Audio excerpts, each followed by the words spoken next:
Good morning बच्चे। कक्षा 5 के लिए संस्कृत पाठ 3। जैसा कि मैंने आपको इसका प्रश्नोत्तर भेज चुका हूँ, उम्मीद करते हैं कि आप अपनी उत्तर पुस्तिका में कॉपी में लिख चुके होंगे। मैं इस वीडियो के जरिए आपसे सुने और पाठ को समझने का प्रयास करें। आप जैसा कि देख रहे हैं कि बोर्ड पर मैंने पाठ 3 अकारांत नपुंसकलिंग प्रथम पुरुष लिखा है। तो जब प्रथम पुरुष में जब जाते हैं और नपुंसकलिंग में जाएंगे तो सबसे पहले हमें सर्वनाम शब्द की आवश्यकता होगी। मैं बार बार कक्षा में भी कहा है कि बिना सर्वनाम शब्द को पहचाने, बिना जाने हम किसी भी पाठ में उसके प्रश्नों का उत्तर नहीं दे पाएंगे। अतः सर्वनाम को समझना अत्यंत जरूरी है।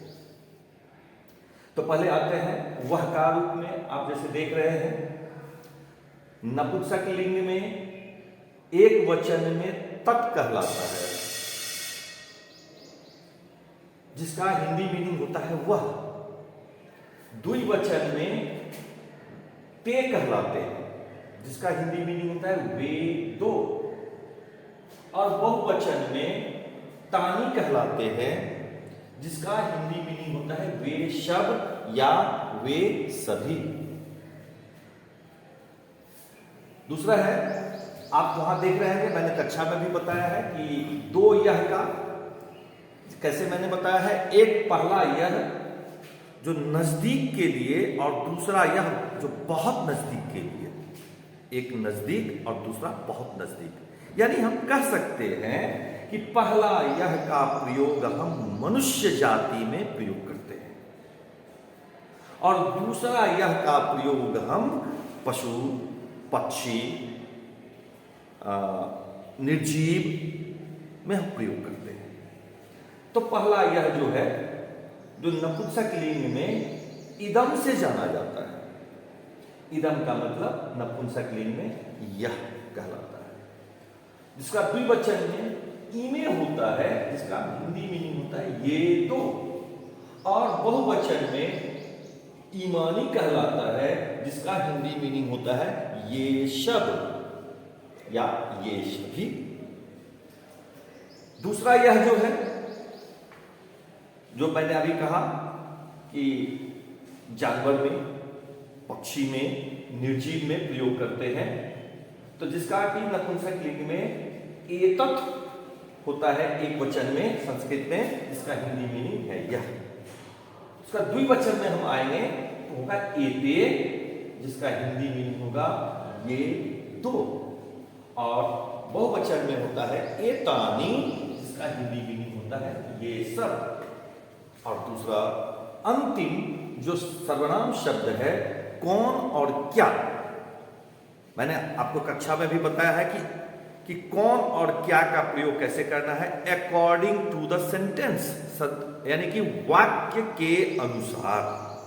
अब जैसे मैंने आपको क्लास में समझाया था, किसी बच्चों को देख करके कहा कि यदि इस तरह का प्रश्न करेंगे कि यह क्या है, तो हमारा प्रश्न गलत हो जाएगा।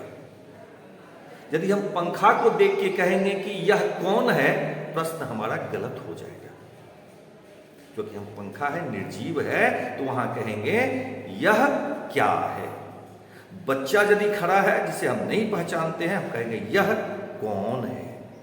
तो इसलिए मैंने कहा कि अकॉर्डिंग टू द सेंटेंस, यानी वाक्य के अनुसार। तो उसमें किंग में, क्योंकि नपुंसकलिंग में हमेशा क्या का प्रयोग होता है जनरल, तो एक वचन में किंग कहलाता है, जिसको कि हम क्या कहते हैं। और कौन का भी प्रयोग एक्सेप्शनल में होता है। दूसरी वचन में के होता है, जिसका कि क्या दो या कौन दो एक्सेप्शनल में आ सकता है। और कानी बहुवचन में सर्वनाम शब्द, जिसको कहते हैं कौन सब या कौन सभी या क्या सब। जैसे पिताजी कहते हैं कि आपको फलन घर से कुछ लाना है, तो क्या सब लाना है। जैसे आपको रूटीन मिला है तो रूटीन में अनुसार आपको मिला है तो आपको पता चल गया कि आपको क्या सब लाना है, तो वहां नपुंसकलिंग का प्रयोग होता है। तो ये सर्वनाम शब्द को बिना जाने हम पाठ में किसी तरह का हम जो है सो समस्या का समाधान हम नहीं ढूंढ पाएंगे। अतः सर्वनाम शब्द को समझना बहुत जरूरी है। आइए पाठगत में चलते हैं। जैसे एक वचन में, जैसे आपको पुल्लिंग में भी और स्त्रीलिंग में भी मैंने बताया था, उसी तरह से नपुंसकलिंग में कह रहा है कि एतत् किम अस्ति। तो यहां पर में यह क्या है, जैसे कि अभी मैंने प्रयोग किया क्या का, यह क्या है। पाठ 3 को जो मैं पढ़ा रहा हूं उसका पाठ वाला जो दिया हुआ है, एक वचन, द्विवचन, बहुवचन जो संस्कृत में, उसको आप पेंसिल से अपने उत्तर यानी किताब में जरूर लिखिएगा। इसलिए एतत् किम अस्ति, यह क्या है। एतत् कमलम अस्ति, यह कमल है। एतत् कमलम विकसति, यह कमल खिलता है। अब तो ये यह का रूप है। दूसरा वह का रूप में आते हैं जो अभी दिया हुआ है नपुंसकलिंग में, तत् कहना कि तत् किम अस्ति, वह क्या है। क्या यहां पर में क्योंकि नपुंसकलिंग पर है उसमें क्या का प्रयोग होना है, तो वह क्या है क्वेश्चन मार्क। जब यह क्या आता है तो क्वेश्चन मार्क आता है, जिसको प्रश्नवाचक चिन्ह कहते हैं। तत् भवनम अस्ति, वह भवन है। ये तो एक वचन का है। द्विवचन में आते हैं। अब देखो एतत् का रूप द्विवचन में क्या बन जाता है, एते। देखो एतत् का रूप क्या बन गया, एते। तो कह रहा है कि एते, तो किम का रूप क्या बन गया, के। और क्योंकि क्रिया मैंने आपको बताया है कि एक वचन में क्रिया क्या होता है, अस्ति होता है।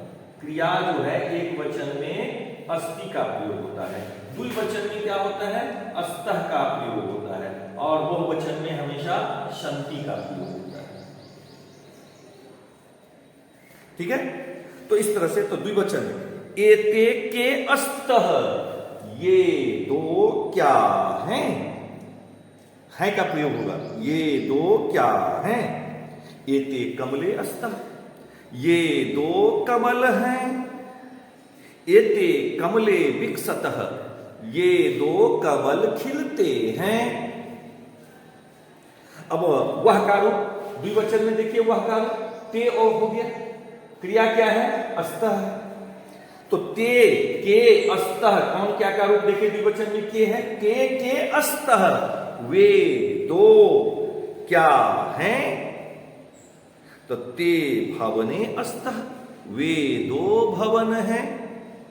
द्विवचन का रूप हो गया। बहुवचन में करा है। अब देखिए बहुवचन में आ जाएंगे हम, तो तत् का रूप तानी होता है, इदम का रूप ईमानी होता है, एतत् का रूप एतानी होता है, किम का रूप कानी होता है, और क्रिया क्या हो गया, संति। ये संति है क्रिया। ठीक है, तो अब बहुवचन में जब हम आएंगे तो सेंटेंस किस प्रकार से होगा, तो एतानी कानी संति, सारे के सारे सेंटेंस बहुवचन में, क्योंकि एतानी भी, कानी भी, संति भी। क्योंकि देखिए एतत्, एते, एतानी, किम, के, कानी, अस्ति, अस्तः, संति, ये बहुवचन का स्वरूप है। तो एतानि कानि संति, ये सब क्या हैं। एतानि कमलानि संति, ये सब कमल हैं।